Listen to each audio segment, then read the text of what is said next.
নমস্কার বন্ধুরা, চলে এসেছি আজকে আবারও একটা নতুন ভিডিও নিয়ে। এই যে এত সুন্দর সুন্দর জিনিয়া ফুলগুলো ফুটেছে, এই ফুলগুলো আমি সবগুলোই বীজ থেকে বের করেছি। কিভাবে বের করেছি সেই প্রস্তুতিই আমি আজকে দেখাবো।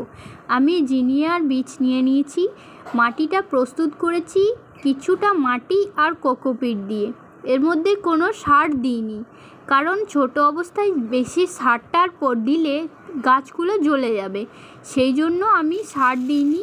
এই জিনিয়া বীজের মধ্যে আমার কয়েকটা সূর্যমুখীর বীজও রয়েছে, এগুলো আমি বাজার থেকে এনেছিলাম। এই বীজগুলো বেশি ঘন করে ফেললে হবে না, কারণ ঘন করে ফেললে যখন একটা চারা তুলতে যাব আর একটা বেরিয়ে যাবে। এরকম দিয়ে মাটি চাপা দিয়ে একদম 7 দিনের মাথায় এরকম হয়ে যাবে।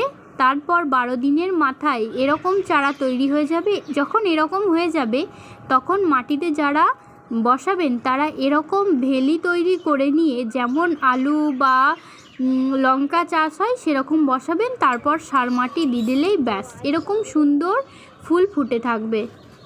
ভালো লাগলে লাইক